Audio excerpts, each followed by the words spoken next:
Bismillahirrahmanirrahim. Now the next topic is the synchronous counters. अच्छा, last time जब हमने video lectures करे थे तो उसके इनिशियल लेक्चर्स में मैंने आपको ये बात बताई थी कि there is a difference between the asynchronous counters and synchronous counters. Asynchronous sequential circuits में क्या था कि उसमें कुछ पॉइंट्स मैंने कवर अप किए थे जिसमें मैंने आपको ये बात बताई थी कि they are not dependent on the clock. हमने एसिंक्रोनस काउंटर्स जब अभी लास्ट लेक्चर्स में डिटेल में पढ़े तो हमने ये बात देखी कि क्लॉक सिग्नल पहली फ्लिप फ्लॉप को मिलता है और बाकी जो फ्लिप फ्लॉप होते हैं, for example flip flop number 1 को क्लॉक सिग्नल मिला एंड फ्लिप फ्लॉप नंबर 2 की आउटपुट डिपेंड करेगी क्लॉक सिग्नल उसको जो प्रोवाइड होगा वो प्रीवियस फ्लिप फ्लॉप नंबर 1 की आउटपुट से मिलेगा। सो फ्लिप फ्लॉप नंबर 2 की clock signal is actually the output of the previous flip flop and so on. ये बात हमारी एसिंक्रोनस काउंटर्स में हमने देखी। सिंक्रोनस काउंटर्स में ऐसा नहीं होता। सिंक्रोनस काउंटर्स में there is one common clock which is simultaneously shared with each and every flip flop and they will update their output on that very spot। मतलब अगर कोई edge of the clock either positive or either negative edge of the clock is occurring तो synchronous counter में वही common clock is shared with every flip flop in the circuit और सारे flip flops अपनी output को accordingly clock update करते हैं। हालांकि asynchronous counters में we have seen that clearly कि ऐसा नहीं होता। clock signal of one flip flop is actually coming from the output of the previous flip flop। ये बड़ा ही मेजर फर्क है asynchronous counters and synchronous counters में। So while designing such counters, अगर आपको क्वेश्चन में मेंशन है कि you are going to design the asynchronous counters or synchronous counters, तो ये मेजर डिफरेंस का आपने बहुत ध्यान रखना है। बेशक आपकी डिजाइनिंग ठीक हो या जो भी रीजन हो, अगर आपने नौयत ऑफ क्वेश्चन ही बदल दिया है, सवाल ही बदल दिया है कि अच्छा आपने क्लॉक का सिग्नल ही गलत दे दिया है, तो वो टाइप ऑफ काउंटर ही बदल देता है। तो ये एक मेजर मिस्टेक है जो अक्सर स्टूडेंट्स कर देते हैं। दूसरी बात, एसिंक्रोनस काउंटर्स में हमने टोगलिंग स्टेट को एडवांटेज लेते हुए उसको counter up and counter down बनाया था। उसकी डिजाइनिंग उस बेसिस पे हमने कर ली थी, बट ऐसा सिंक्रोनस काउंटर्स में नहीं होता। सिंक्रोनस काउंटर की designing is a little different than the asynchronous counters। उसकी one of the reasons यही है क्योंकि clock signal is going to be given to every flip flop simultaneously and they'll update their output on the very same clock of the edge of the clock। So that is why synchronous counters की designing up down synchronous counters are different as compared to asynchronous counters। So one of the major difference was this कि asynchronous counter जो हमारे पास होता है उसमें a common clock signal is given to all the flip flops। इसीलिए हम कहते हैं कि synchronous counters are faster as compared to asynchronous counter। उसकी रीज़न asynchronous counters हम देख चुके हैं। आपने देखा होगा कि अगर फ्लिप फ्लॉप नंबर 1 लगा हुआ है जिसमें डायरेक्टली क्लॉक मिल रही है और फ्लिप फ्लॉप नंबर 2 लगा हुआ है, तो फ्लिप फ्लॉप नंबर 2 की जो क्लॉक है that is coming from the flip flop number 1 की आउटपुट। तो जब तक फ्लिप फ्लॉप नंबर 1 की आउटपुट नहीं आएगी तो फ्लिप फ्लॉप नंबर 2 अपनी आउटपुट को अपडेट नहीं कर सकता। क्यों? क्योंकि उसकी क्लॉक ही वही है उसकी आउटपुट। मगर सिंक्रोनस काउंटर के अंदर क्या है, चूंकि कॉमन क्लॉक सबको गिवन है तो जैसे ही क्लॉक आएगी सारे फ्लिप फ्लॉप्स अपनी आउटपुट को अपडेट कर देंगे। So that is why we say कि synchronous counters are much faster as compare to the asynchronous counter. Asynchronous counter में डिले का फैक्टर ज्यादा है as compare to synchronous counters. So now we are going to design synchronous up counter। The first major point to focus on is this: the common clock will be given to all the flip flops। We are going to design a 2-bit synchronous counter, up counter। Up counter हमारे पास क्या होता है? Up counter के बारे में मैंने आपको बता दिया था। Up counter means we are going upwards. Up and down का डिफरेंस भी बहुत ध्यान से रखिएगा। अपवर्ड मींस यहां से याद रखें कि we are going upward BHEs, up हो रही है तो 0 1 2 3 4 5 and so on. And down इसका ऑपोजिट है, आप डिक्रीमेंट की तरफ आ रहे हैं। डिक्रीमेंट इज फ्रॉम डाउनवर्ड, तो 10 9 8 7 6 and so on. We are going to design a 2-bit up synchronous counter. 2-bit up synchronous counter की डिजाइनिंग के लिए the step number 1 is this: we have to decide the number of the flip flops. ये बात हमें पता है कि n bit binary counter means n number of flip flops will going be to be used. So n bit मतलब कितने bit हैं? 2 bit हैं तो कितने फ्लिप फ्लॉप्स यूज होंगे? 2 फ्लिप फ्लॉप यूज होंगे। We have this formula 2 raised to the power number of the flip flops is equal to number of states. So हमने 2 flip flop की क्वांटिटी यहाँ fill up की, so कितने number of states cover up हो गए? 4। इसका मतलब है ये 2-bit अप काउंटर कितनी स्टेट्स तक जा सकता है? ये 4 नंबर ऑफ स्टेट्स काउंट कर सकता है। ठीक हो गया। अगला है step number 2: we are going to use the excitation table of that specific flip flop through which we are going to design the circuit. अच्छा, अब excitation of the flip flop में सबसे पहला आ जाएगा यू हैव टू डिसाइड के which type of flip flop you are going to be used. अगर तो question में गिवन नहीं है स्पेसिफिकली कि you have to use this flip flop, तो यू आर फ्री, आपके लिए ओपन चॉइस है, आप जो सा मर्जी फ्लिप फ्लॉप यूज कर लें, जे के यूज कर लें, डी फ्लिप फ्लॉप यूज कर लें या टी फ्लिप फ्लॉप यूज कर लें। But my general advice to you is this कि अगर आपको ओपन चॉइस छोड़ दी जाए कि कोई सा भी फ्लिप फ्लॉप आप यूज कर सकते हैं, तो always prefer D, data input जिसकी होती है, डेटा इनपुट जिसकी होती है, D flip flop, use this flip flop. उसकी रीजन हमने characteristic tables and excitation tables बड़े थॉरली सब फ्लिप फ्लॉप्स के देखे हैं, तो वी हैव ऑब्जर्व्ड इट कि D flip flop, data input जिसकी होती है, that flip flop is the most simplest one. उसकी कैरेक्टरिस्टिक इक्वेशन भी बहुत सिंपल निकली थी, उसके जो एक्साइटेशन टेबल था वो भी बहुत स्ट्रेट अवे था। So D flip flop is the most easiest and the most simplest one while designing, so it's a better choice to choose D flip flop. But nevertheless हम हर तरीके का flip flop cover करने की कोशिश करेंगे। उसकी रीज़न ये है आपको डिज़ाइनिंग हर तरीके से फ्लिप फ्लॉप की आनी चाहिए। हो सकता है जेके आ जाए या कोई और फ्लिप फ्लॉप आ जाए। सो जहाँ तक मैं कवर अप करूंगी फ्लिप फ्लॉप्स, वो एक जेके फ्लिप फ्लॉप के साथ भी आपकी डिजाइनिंग कवर है, टी फ्लिप फ्लॉप के साथ भी आपकी डिजाइनिंग कवर हो चुकी हुई है सिंक्रोनस में, डी के साथ भी हो चुकी हुई है। सिमिलरली मैं सिंक्रोनस काउंटर्स में भी कोशिश करूंगी कि क्योंकि सबसे simplest one is D flip flop, उसके थ्रू भी ये एग्जांपल मैं सॉल्व करके आपको दिखाऊंगी। एंड एज वेल एज मैंने जेके फ्लिप फ्लॉप भी इसलिए चूज किया है क्योंकि जेके इज अ लिटिल कॉम्प्लेक्स, उसका एक्साइटेशन टेबल थोड़ा सा कॉम्प्लेक्स होता है। सो मैंने जेके फ्लिप फ्लॉप चूज कर लिया है, मतलब एक बहुत मुश्किल और एक बहुत आसान फ्लिप फ्लॉप की डिजाइनिंग के थ्रू मैं आपको ये स्पेसिफिक क्वेश्चन करवा दूंगी ताकि आपको आइडिया हो जाए हर तरीके से कि अच्छा डिजाइनिंग कैसे होगी। अच्छा, अगर आपको स्पेसिफिकली जिस तरह इस क्वेश्चन में नहीं गिवन कि कौन सा फ्लिप फ्लॉप यूज करें, so I am going to choose right now is JK flip flop.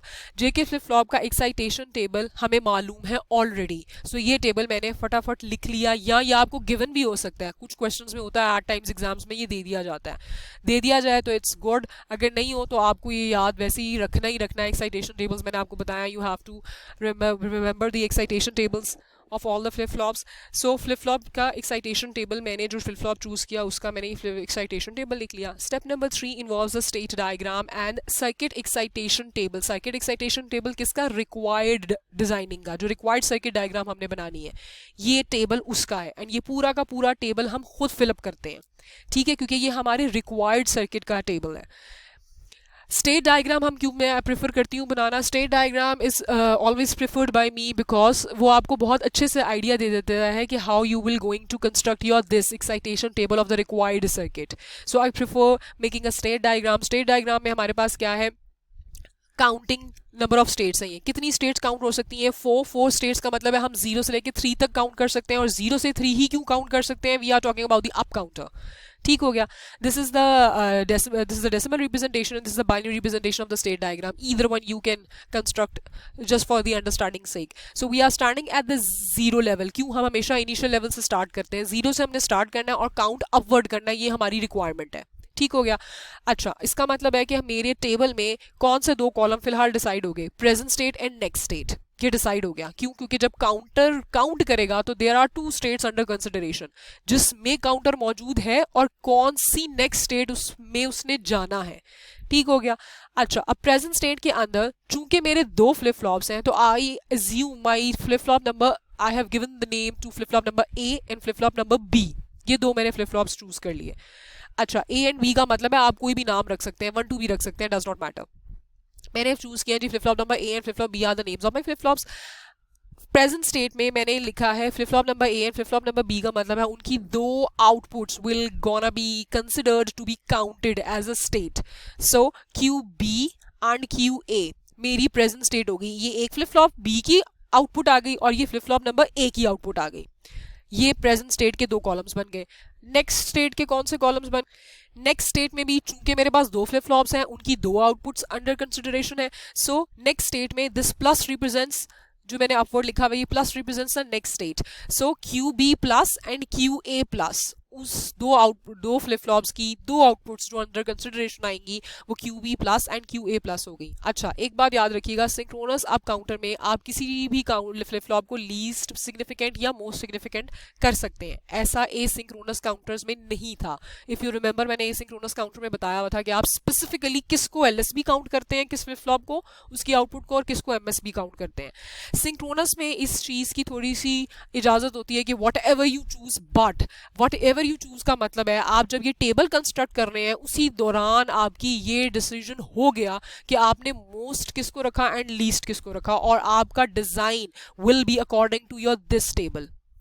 ये चीज़ बहुत इंपॉर्टेंट चीज़ है। अक्सर बच्चों को जब बोल दिया जाता है कि जी यू आर फ्री कि एलएसबी जिसको मर्जी को रख लें और एमएससी जिस मर्जी को रख लें, लेकिन वो डिजाइनिंग, उनका designing does not match with this table, उस दौरान जब वो फ्लिपिंग ऑफ एमएसबी और एलएसबी बिट्स का कर देते हैं तो डिजाइनिंग और टेबल मैच ना करने की वजह से अक्सर स्टेट्स गलत आ जाती हैं। सो बी वेरी केयरफुल। मैंने चूज क्या किया है, मैंने क्यू बी को मोस्ट सिग्निफिकेंट चूज किया है एंड क्यू ए को मैंने लीस्ट सिग्निफिकेंट चूज किया है। ठीक हो गया, क्यू बी को मैंने मोस्ट रखा है और ये क्यू ए को लीस्ट रखा है। You can see over here 0 0 0 1 1 0 1 1, ये तीसरी स्टेट है, 3 represents 1 1। So QB is my most significant bit, will give me most significant bit, and QA of the flip flop A output will give me the least significant bit. Next state में भी मैंने similar situation रखी है, क्यों? क्योंकि अब मेरा ये यहाँ से ये टेबल असाइन हो गया है। अच्छा, अब my counter is at reset state, मतलब वो अपनी पहली स्टेट पे है which is at 0 state. My counter is at 0 state, तो present state इस पर काउंटर की क्या हो गई, 0 0। अब काउंटर ने अपवर्ड काउंट करना है, तो इसका मतलब है 0 के बाद, मतलब इंक्रीमेंट 1 काउंट है ना, अपवर्ड काउंटिंग है, तो 0 के बाद ऑब्वियस स्टेट दूसरी क्या आएगी जिस पे इस काउंटर ने जाना है, दैट इज 1। तो अगर मेरा काउंटर 0 पे खड़ा है तो प्रेजेंट स्टेट इज 0 0 और इसने 1 पर जाना है तो 1 इज माई नेक्स्ट स्टेट। ये देखिएगा 0 1। अब मेरा counter for the raw number 2 of the table, of this table, अब मेरा काउंटर इस स्टेट नंबर 1 पे खड़ा है तो प्रेजेंट स्टेट क्या बन गई, 0 1। अब मेरे इस काउंटर ने किस स्टेट में जाना है, दैट इज स्टेट नंबर 2, तो नेक्स्ट स्टेट क्या बन गई, 1 0। Raw number 3 of my this table, अब मेरा काउंटर स्टेट नंबर 2 पे खड़ा है तो state number 2 is now my present state 1 0, and मेरे इस काउंटर ने किस में जाना है, 3 स्टेट में जाना है, जंप इस पे करना है, अपवर्ड काउंटिंग करनी है, तो 2 पे खड़ा है तो उसने 3 में जाना है, तो 3 is my next state 1 1। Next my counter is standing at state number 3, अब इसने किस में जाना है, इसने वापस 0 में जाना है, क्योंकि ये 4 स्टेट से ज्यादा काउंट नहीं कर सकता और इसने वापस रीसेट पे चला जाना है, तो 3 is my present state and my last raw of the table and my next state is 0। ये देखिएगा 0 0, नेक्स्ट स्टेट इज माई 0 0। अगला आपके पास जो दो कॉलम्स नेक्स्ट आप बनाएंगे वो आपके चूंकि दो फ्लिप फ्लॉप्स हैं, उसके दो कॉलम्स आ गए जी, flip flop number B and flip flop number A. अब चूंकि हमने जे के फ्लिप फ्लॉप चूज किया है तो each flip flop has 2 inputs, J and के। फ्लिप फ्लॉप नंबर बी की 2 इनपुट्स आ गई, जे बी एंड के बी। द सबस्क्रिप्ट शोज कि ये किस फ्लिप फ्लॉप से बिलोंग करते हैं, एंड फ्लिप फ्लॉप नंबर ए की भी 2 इनपुट्स आ गई, जे ए एंड के ए। अब मैं फ्लिप फ्लॉप नंबर बी की इनपुट्स का कॉलम सॉल्व करने लगी हूँ। उसकी रीजन हम डिजाइनिंग कर रहे हैं, ये पूरा टेबल थॉरली हम बना रहे हैं, so we are going to fill up this column even, ताकि हमें मालूम हो कि हम डिजाइनिंग में कौन से कॉम्बिनेशनल सर्किट्स या क्या सर्किटरी यूज करेंगे टू प्रॉपरली डिजाइन की ये काउंटिंग अपवर्ड करें। अच्छा, अब जे बी एंड के B, when I'm going to fill up these columns, so focus on flip flop number B only। उसकी reason flip flop number A को fill वक्त के लिए भूल जाएं। जब आप इनपुट्स एक फ्लिप फ्लॉप की सॉल्व करें ना तो सिर्फ उसी के इनपुट्स पे फोकस करें। उसकी रीजन ये है कि आप इस तरीके से सीक्वेंस वाइज टेबल को फिलअप करेंगे तो that would be an easier task. So flip flop number B के इनपुट्स पे फोकस करें, अभी भूल जाएंगे ये जे ए एंड के ए यहाँ मौजूद है। फ्लिप फ्लॉप नंबर बी के लिए इस कॉलम को फिल करने के लिए I have to use the excitation table। I'll fill up these columns via excitation table of the JK flip flop। वो कैसे होगा, JK flip flop का excitation table as I know कि यहाँ ये QN represent the present state and QN plus 1 represents the next state। तो flip flop number B पे मैं मौजूद हूँ, तो flip flop number B का relevant data देखें, ये inputs है और flip flop number B की output है, present state ये है QB, तो इस टेबल के अकॉर्डिंगली QB ये बन गया, ये प्रेजेंट स्टेट होगी, and flip flop number B पे हूं मैं तो नेक्स्ट स्टेट है QB प्लस ये, तो एक्साइटेशन टेबल के accordingly QN plus 1 is this. ठीक हो गया. My yellow colour represents the data relevant to the flip flop number B. So focus on the yellow colour. ठीक हो गया. इसका मतलब है this is shows over here this and this is QB plus next state. अच्छा, अब I am going to fill up the JB and KB first row. QB के लिए मैं QN को देखूंगी और QN+1 के लिए मैं QB प्लस को देखूंगी. सबसे पहला मेरे पास क्या है,